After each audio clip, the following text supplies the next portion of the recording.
Sure. Just proud of our guys. Not necessarily the prettiest game, but obviously you got to tip your hat to Air Force. And I told Billy, I've known him a long time, to start the season 0-4 and then finish so hot. That's a credit to he and his staff. And obviously winning the ASUN is not easy, and then winning on Wednesday and a quick turnaround. So just happy for these guys, especially our seniors, to have another, just to walk off the field for the last time, the true seniors and the grad guys, knowing that, there were tears of joy, not tears of pain, which we experienced a few years ago. So very happy for them, happy we get another week together, and obviously got a lot of work to do for sure. So kind of look at, you mentioned the game a couple years ago, and obviously playing teams in the past. Did you feel good about the way you guys went about your business at both games?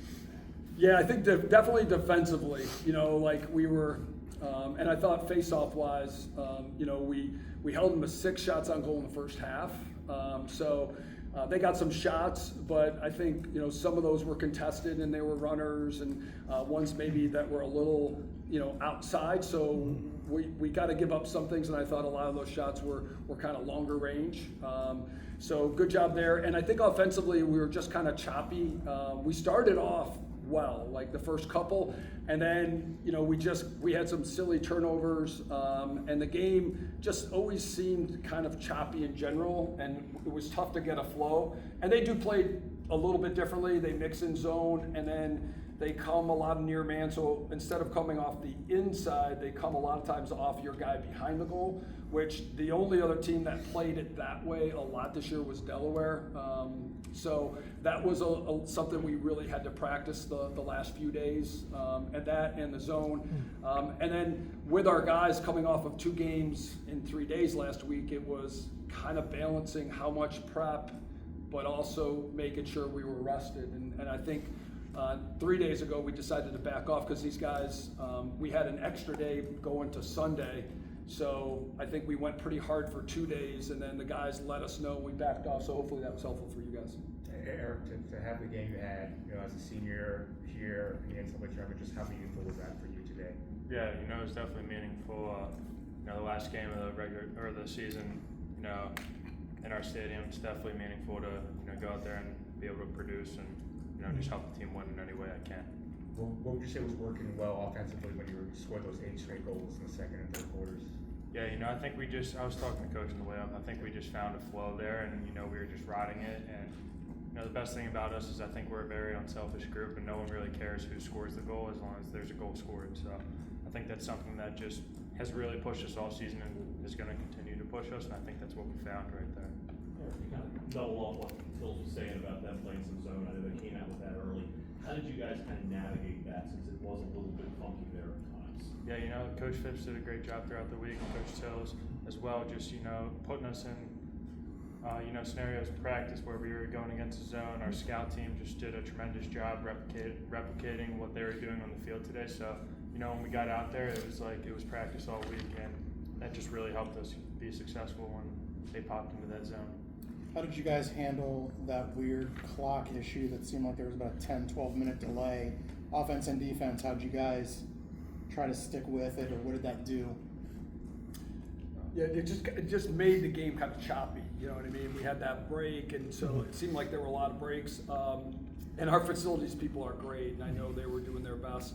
I just started grabbing guys, and you had that dead time, so we huddled up twice, and then it was meeting with guys individually, and just with the iPads, you can go, hey, let's take a look at this possession you were on defense. Hey, let's look at this possession when we were on offense. It's a chance to teach a little bit. If you can, if you're going to just stand there, like you can stand there, but I think it's an opportunity for guys to kind of get a visual. So why not utilize it? Eric, speaking of being unselfish, you hit the crossbar and Noah Armitage gets his first goal as a Terp. But I guess just overall, how's it feel to, maybe some of the other guys get some time out there and get to play with you? Yeah, it's awesome.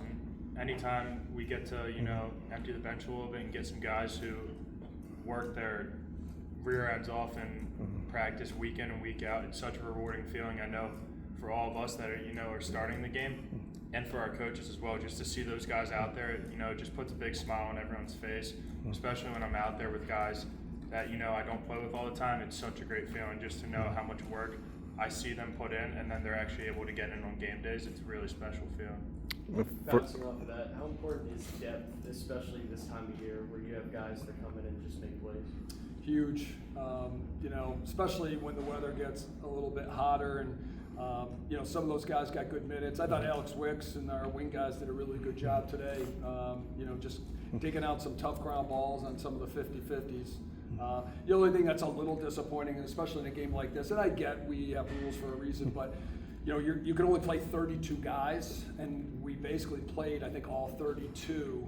And there are some guys in our locker room that work so incredibly hard, and you kind of have to tell them, I can't put you in, and you're not trying to score goals. Like, you just want to reward those kids for their efforts, and I realize they have rules for a reason, but it's just really hard. It kind of counters what we preach and what we're all about, and I just, it's hard because you gotta pick and choose those guys, and we actually had to leave some guys in because, like, some of our starters in, because 32 doesn't go that far. For AJ, can you talk about the preparation that led you only giving up 2 goals in the competitive part of the game? Yeah, I think it's a real testament to our coaches, and especially obviously our scout team. I know we do a lot of film every week without our coaches breaking down not only player clips, but also possessions for up to 7 games the Air Force played before. Really, them breaking down those clips with us and really just sitting there and taking time out of their day to help us, really take in all that information so we're ready to play them on game day. And a lot of it also comes from our scout team. I know Eric and Coach Tillman said, it is a shame there is that 32-man rule, but we have so many guys in the locker room, especially on the scout team, that are so bought in to, what our goal is as a team, and they know their role and their job, and they do it to their best of their ability every day.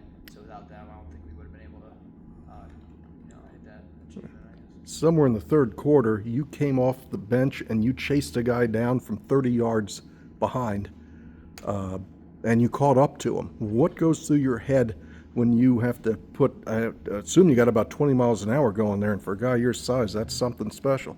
I'm just trying not to let the ball go in the net on our side of the ball. I think actually in that scenario, you can rewind the tape. There's been so many times where I've been in a situation like that, and I've checked too early or checked too late.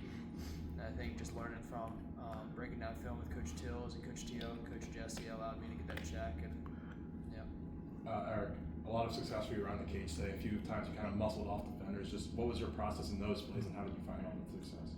Yeah, I was just finding myself behind the goal a lot, and their guy, we call it a hung situation, and we got our guys high up top, and it just gave us some room to attack those one-on-one matchups, and I was able to use my size in some of them and get to the front of the goal where I think every player wants to get So you would to. say the spacing kind of helped Yeah, out? definitely. I think a little hidden play of those guys being so high gave me a great advantage coming around the goal.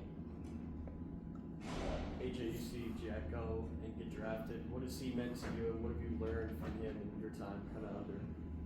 Yeah, watching J-Mac get drafted to the Chaos was something special, not only for him, but for me. He's been a role model for me ever since I got here, kind of taking me under his wing, and now to be able to work with him on a daily basis, kind of in tandem with him, is something special to me. I'm just so excited to see what he's going to do in that league, and also being able to learn from him, and also him learn from me, I guess, in some ways. I think every day has made us both better, and I think just that relationship I have with him I really cherish, and I'm super proud of him. John, with 3 seeded teams losing this far, was it a point of emphasis for you and the guys to avoid a similar fate? Yeah, we talked about that. We kind of talked about this morning, how yesterday went. You had 3 super competitive games. And obviously Colgate, that game went down to the wire. So the hungry dog eats best. It's you got to make sure that you are ready to go. And so I heard someone told me that that Notre Dame won too, so that's another lower seed. So we just warned against it. Just showing up isn't enough. Like, you got to execute, you got to be detail oriented, you got to play hard, and you don't get anything. You got to earn it. So our guys have been pretty responsive all year with that. They're an awesome group. They're super invested. You know, I've enjoyed them all year in so many different ways, and they've made my job a whole lot easier. Coach?